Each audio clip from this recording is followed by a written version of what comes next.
Yeah, boom. The boom.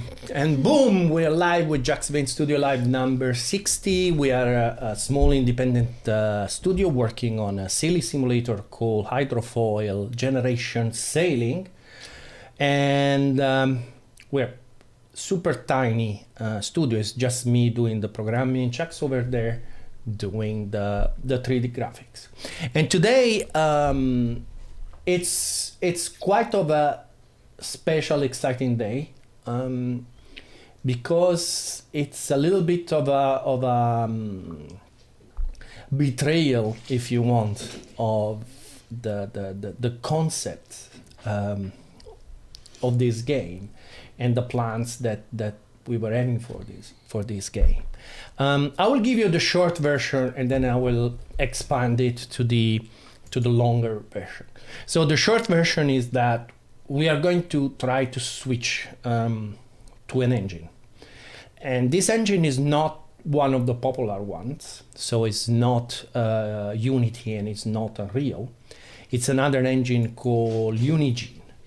And this move means that sadly our hope to get a playable demo out before the end of this year, trying to take advantage of the America's Cup starting in early January is basically not possible anymore. So that's the bad news. The good news is that obviously there was quite a lot of thinking into this. It started for me late on Wednesday, last Wednesday, and I finally decided, I think last night, what was it, midnight or something like that, me and Jaxx, we were here still working and trying to make the right call for the game. Why we're doing this is obviously, I think this is going to give us a much better game. So it was very difficult for me because I had to put apart the ego, the ego part of me that wanted to make everything and wanted to make it with a language that I found interesting and cool at the time. And so the ego part is difficult. And of course, there is the other element. The other element is a switch of engine and languages means that pretty much all the work that has been done in the last almost 6 months since the beginning of April is gone. And that means facing from my evaluation is about a couple of months of rewriting things and basically be back in a similar situation as we are now. So it's going to be 2 months of apparent backward motion.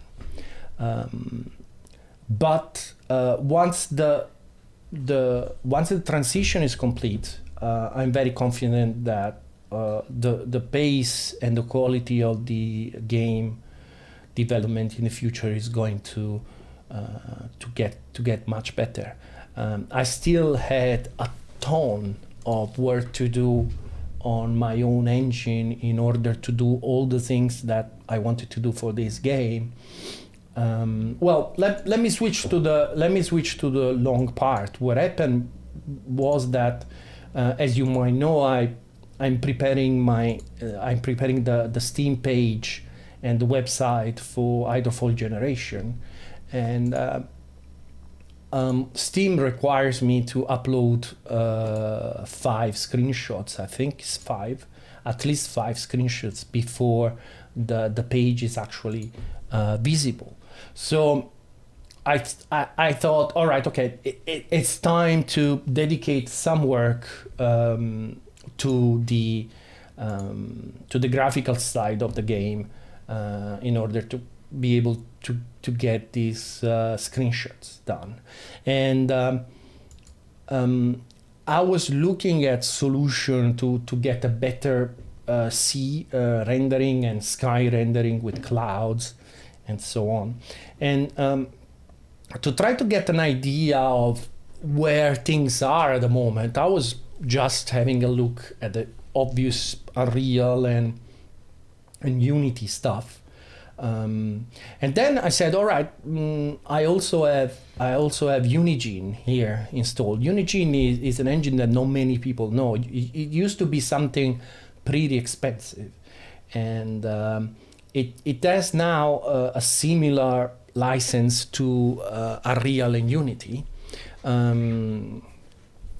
So I said, okay, let me try Unigine and let me see how is the rendering there. And I was, to be honest, after literally 5 minutes, I was totally blown away. I was like, this is awesome. This is absolutely awesome. The water is beautiful and the sky is amazing. And I remember, Simone, buongiorno. I remember Unigine. I remember trying Unigine, trying to evaluate it for Assetto Corsa Competizione, and I remember that it was never an option, really, because Unigine doesn't have support for consoles, right? And that obviously for Assetto Corsa Competizione was a must, right? In our case, it's not a must. It's literally I don't care, right? There is no, I have no plans at all to move this game on console. And I remember not only liking the renderer in Unigine, I remember liking the how the system works, how the C++ part is integrated. So I had good memories of this engine. So yeah, so Thursday I was like, okay, what, you know, can I make my things as pretty as this or similar as this? So I had this bug sort of coming through my head slowly, and then I tried to do a couple of things with it. And I realized how it's not just the water, is also the quality of the shadow, the quality of the render, the quality of the sky, and how nice the code looks like. I mean, this is code that I wrote I'm just trying stuff out and see how it works. And I love the camel case. I love the names that make sense. It doesn't look, anything like the ugly Unreal Engine monstrosity of C++. And it's fast, right? So the main people that saw me working on Assetto Corsa Competizione AI, they know how painful working with a real engine is. And just to give you an idea, I show you a project that is not my code. Is one of the demo projects for Unigine, and it's Unigine has this sort of serious attitude about stuff. They have a version for engineering, they have a version for serious simulation. So it's a game engine with this sort of serious twist to it, and it's made in Russia. Believe it or not.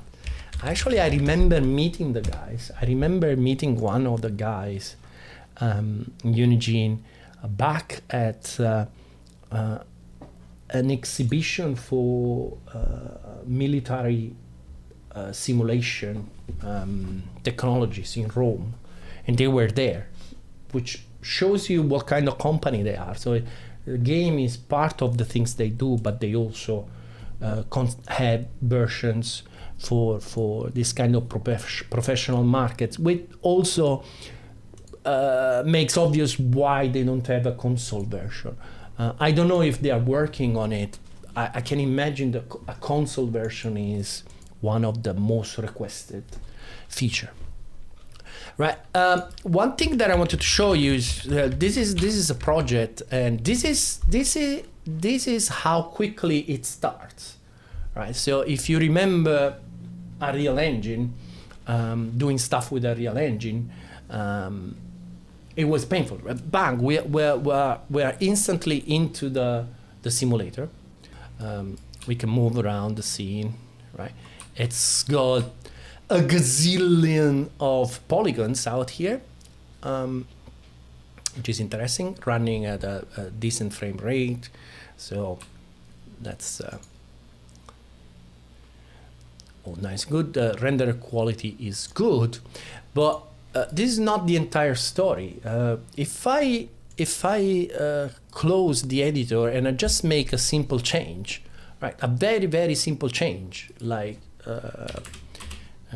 this is a change, right? Now, this is one thing that in Assetto Corsa competizione, if I want to change a message or I want to change one number somewhere, it's gonna take me, as you've seen, 30-40 seconds before everything compiles. Then the engine needs to start, and then I need to press play, and then I am back in the game, right? It takes me a long time. Let's see how long it takes with this. And this is a substantially big project.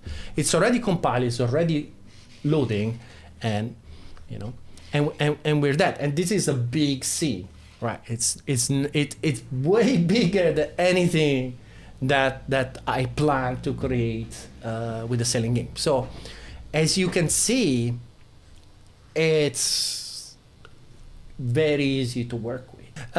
Let's have a look at where we are. I don't know if I have this thing built that builds and run, but it should. So this is where I arrived with my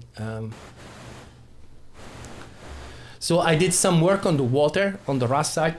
Like Sunday morning I woke up, what was it, 5 o'clock in the morning? Yeah, 5 o'clock in the morning, and I was like, nah, I'm not having it. You know, I'm not going to give up on my beautiful Rust environment and code. So I did work on it. I hope that this I hope it comes out in the stream, but the water is way better, right? So it's definitely better. So it's like, all right, okay, but you know, the boat is still okay, right? It's still, you know, even if the water is better, it's still got some sort of plasticky, very single color feel to it, and it gets really bad if I go into a TV camera. There is a little bit higher, and I don't know, I don't love it. I cannot say that I love it, right? About this. Also, the shadows, it's always been, you know, a difficult topic for me. And if we are on board, we have this hole in the shadow right here. And this is all a lot of work if I want to try to fix this, right? It's a lot of work, and it's honestly not the work that I want to do, right? I would really like to concentrate on the physics and on the gameplay, instead of doing this. So this is the result of about 6 months of developments. And this is the result of half a day of work with Unity.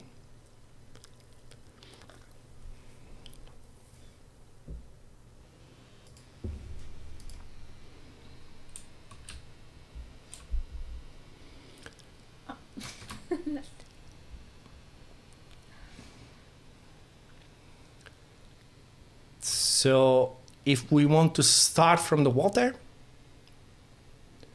right?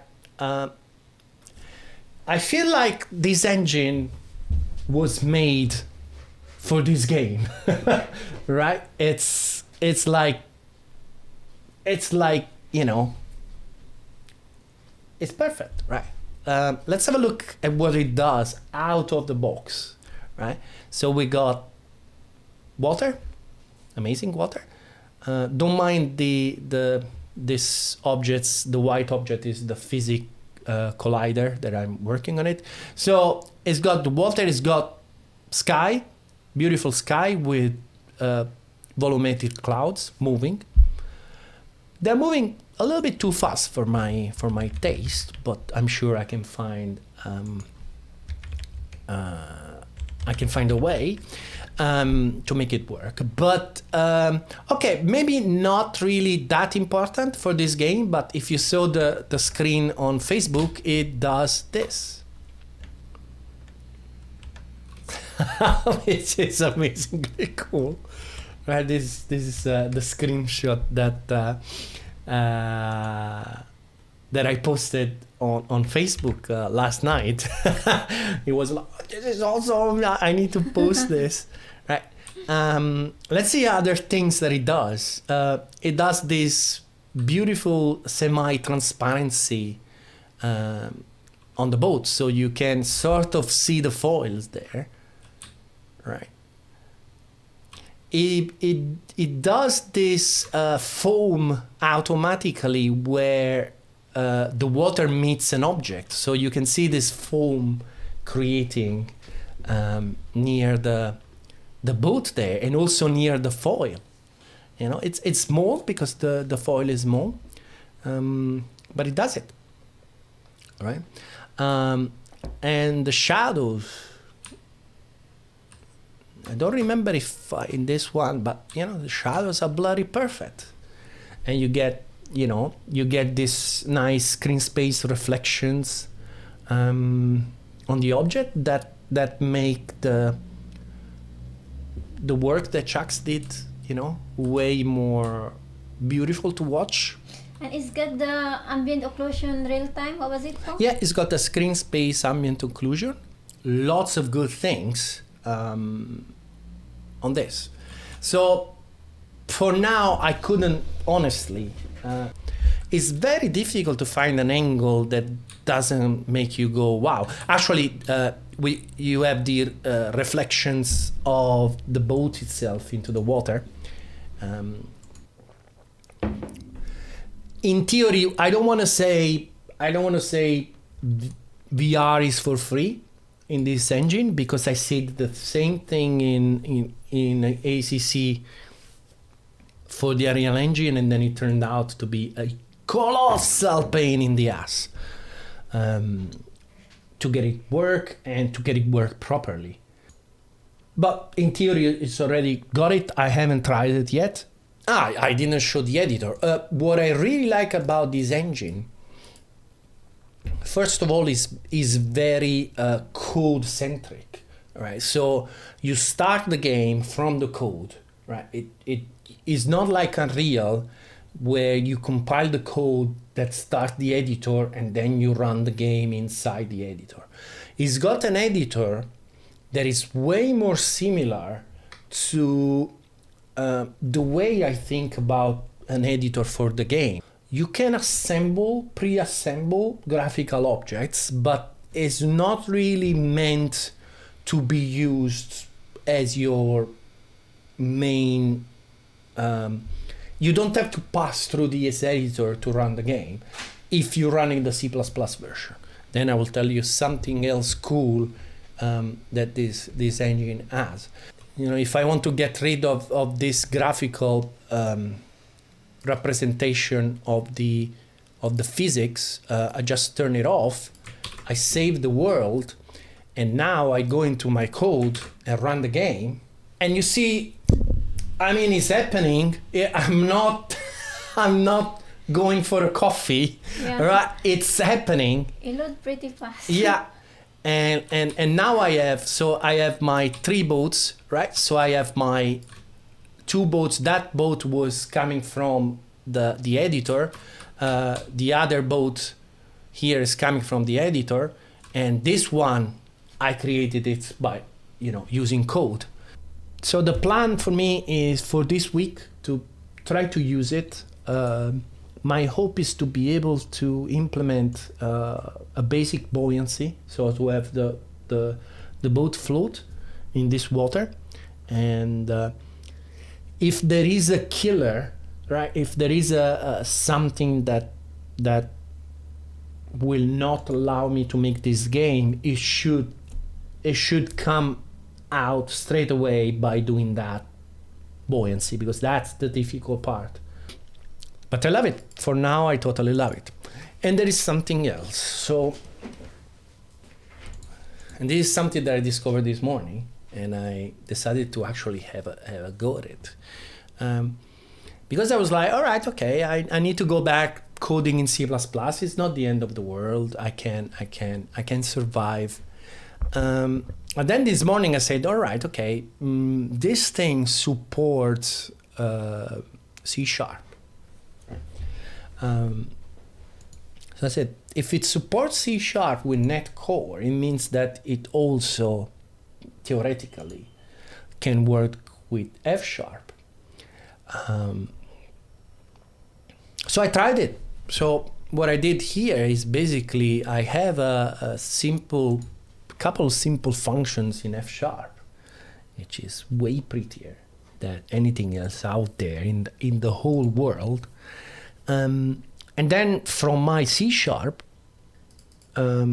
I just call my F# and it all works. Nice. And our amazing F# code is actually printing these beautiful messages. But it's using a node from the engine directly, retrieving the name of it, and then is using F# to just calculate a simple number. So it looks like this integration between the two is totally possible. And today I want to actually do a couple of experiments to try to understand the performance implication of this, because how cool would it be to make a game in F#? It's been one of my dreams for the last, I don't know, since I saw F# for the first time. I was completely in love with it.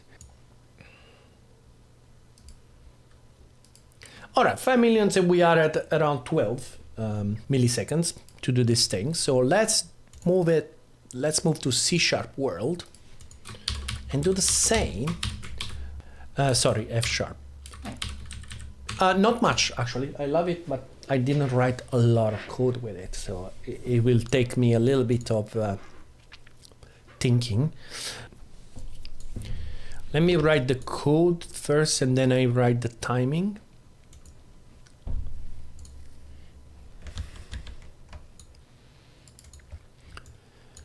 All right. Oh, nice. This is nice because it's stopping this.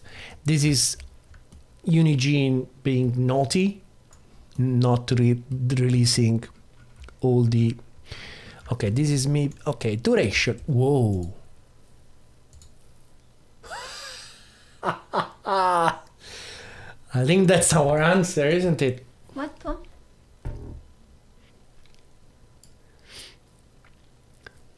It tells me 119 milliseconds. What does it mean, Pa? It means that is 100 times slower than C++. Oh. Which to me would suggest that the actual mathematical stuff is implemented in C++. And F# is calling it. I don't know what POG is. Right. See you on Wednesday, guys. Ciao, ciao. See you Hopefully with Wednesday. a floating Ciao. boat.